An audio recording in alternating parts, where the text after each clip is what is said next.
पीछे ना हटना, चाहे इंच इंच कट जाना, चाहे इंच इंच कट जाना।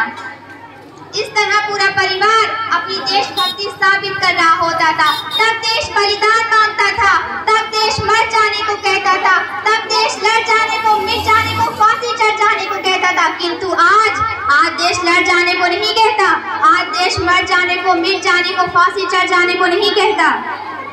बल्कि मेरे विचारों में है, कोई व्यक्ति अपना काम पूरी ईमानदारी, पूरी मेहनत और पूरी लगन से करे तो वही सबसे बड़ा देशभक्त है।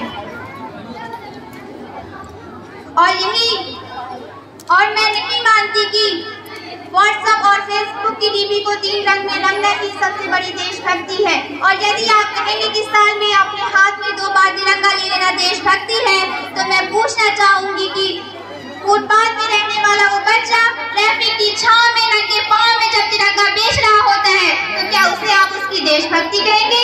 ये उसकी देशभक्ति नहीं, उसके पेट के भूख की शक्ति है जो उसे ऐसा करने पर मजबूर करती है। क्योंकि ना मस्जिद को जानते हैं, ना शिवालों को जानते हैं, ना मस्जिद को जानते हैं, ना शिवालों को जानते हैं। जो पेट के भूखे होते हैं ना, वो सिर्फ रोटी के निवालों को जानते हैं। अपने परिवार, अपने समाज, अपने देश के लिए समर्पण का भाव है देशभक्ति।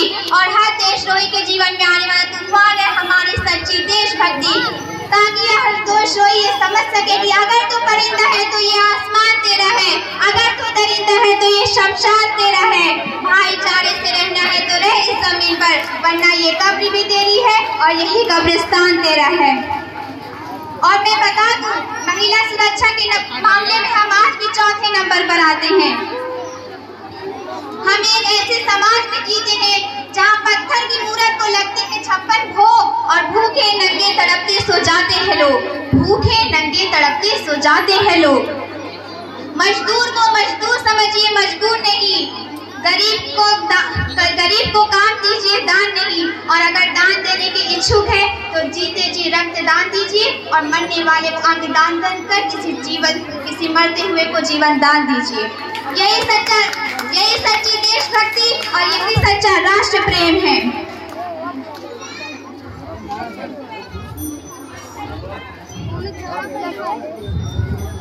न सरकार मेरी है न रब मेरा है, न सरकार मेरी है न रब मेरा है। बस इतनी सी बात का गुरूर है मुझे कि मैं भारत की बेटी हूँ और ये भारत मेरा है, ये भारत मेरा है। परंतु एक विचारिक बीमारी हमारे समाज में मुझे नजर आती है। कहा जाता है हम दुनिया के सबसे बड़े लोकतंत्र हैं, जहाँ हिंदू पैदा होते हैं, मुस्लिम, सिख और ईसाई भी पैदा होते हैं, लेकिन बदकिस्मती से अब इंसान पैदा नहीं होते। और मेरे मानना है कि ना हिंदू की जरूरत है ना मुसलमान की जरूरत है, ना हिंदू की जरूरत है ना मुसलमान की जरूरत है। राष्ट्र निर्माण के लिए केवल अच्छे इंसान की जरूरत है, अच्छे इंसान की जरूरत है। जरा सोचिए, ये पेड़ पौधे शाखाएं भी परेशान हो जाएं अगर परिंदे भी हिंदू मुसलमान हो जाएं। मेरे विचारों में हमारा राष्ट्र निर्माण तब संभव होगा जब इस देश में महिलाओं की पूजा नहीं, उनकी इज्जत की जाएगी।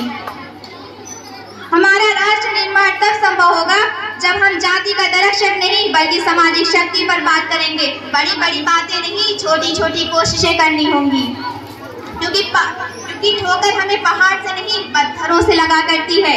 और मैं सैल्यूट करना चाहूंगी सड़क पर हमारी रक्षा के लिए खड़े हर उस जवान को, इस देश की पुलिस, प्रशासन और हर किसान को, और इस देश के हर उस व्यक्ति को जो अपना काम पूरी ईमानदारी, पूरी मेहनत और पूरी लगन से करते हैं, जिनके बिना राष्ट्र निर्माण की कल्पना करना भी असंभव सा लगता है। आज इस मंच पर मैं पूरी जिम्मेदारी के साथ भारत की बेटी ये कहती होगी, हमारा राष्ट्र निर्माण तब संभव होगा जब हम सभी, मैं, आप, हम सब मिलकर अभ्यास करेंगे। क्योंकि हमारे देश की जिम्मेदारी नहीं है हमें आगे ले जाने की, हमारी जिम्मेदारी अपने देश को आगे ले जाने की, अपने राष्ट्र को आगे ले जाने की, अपने वतन को आगे ले जाने की। तो अंत में मैं बस यही कहना चाहूंगी कि मेरा हिंदुस्तान महान था, महान है और महान रहेगा। मेरा हिंदुस्तान महान था, महान है और महान रहेगा। होगा हौसला सबके दिलों में बुलंद तो एक दिन पाकिस्तान भी जय हिंद कहेगा। पाकिस्तान ही क्यों, सारा जहां हिंद कहेगा, क्योंकि सारे जहां से अच्छा हिंदोसिता हमारा, सारे जहां से अच्छा हिंदोसिता हमारा। हम गुलिस्तान हमारा। जय हिंद, वंदे मातरम।